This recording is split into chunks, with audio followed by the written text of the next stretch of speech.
Hey, it's Clay, and this will be a video chart on Ripple. We will take a look at the 4-hour time frame.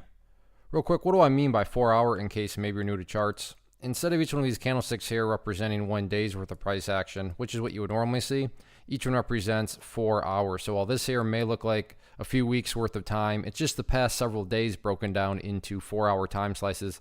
I like to do this time frame. I think it's a good job of telling the quote-unquote story of the price, and then makes mapping out levels of support and resistance a bit easier to see. Been tracking this analysis on a pretty routine basis. That's where the red line, the orange trend line, and then the green line right there is coming from. But after today's price movement, definitely some updates here need to be made. First thing I'm going to do is a little house cleaning and just go ahead and get rid of that line up there. Sure, it still pertains, just not relevant. And from a presentation standpoint, I don't want to risk causing confusion because there's lines all over the place and clutter. So let's try to keep this as clean as possible. The first thing to just kind of note, though, and this will mean a little bit more to those of you that have watched the past videos, but I had been talking about this trend line here and how the price had been doing a good job of holding up above it. But you can see now that with the strong break of the trend line right there, things have essentially played out, and now the price has headed down and didn't quite hit that level of support that I've talked about in the past. But my point here is that, this trend line broke in, so it makes sense why the price has kind of made the current move, which it's been under, because, with the trend line break, that implied that the bulls were starting to lose control. And they did lose control, and now the price is all the way down to that area.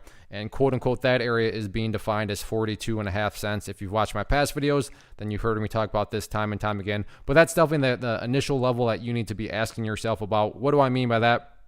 Well, remember, the crypto markets are open 24/7.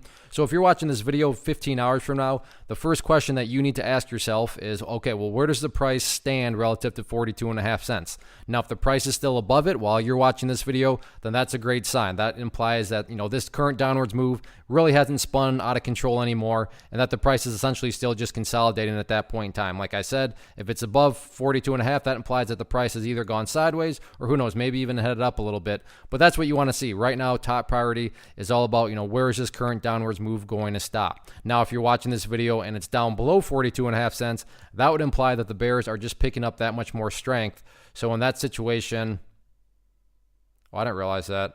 Yeah, that would be really bad.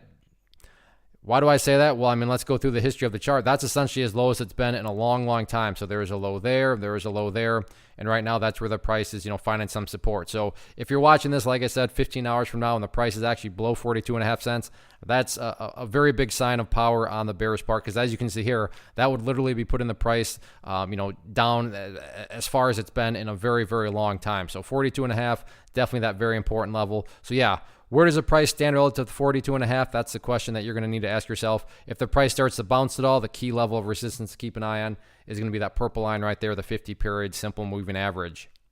One of the biggest questions I get is, hey Clay, how do you find the stocks that you trade? So what I've done is put together a free resource guide where I talk about the tools that I use to locate stocks that I find interesting and think may have potential. So if that sounds like something that could add value to you as a trader, then click on the image that is up on the screen right now and I will email you the guide. The guide itself is very short and to the point, and best part, it's completely free. Thanks for watching the video. Let me know if you have any questions.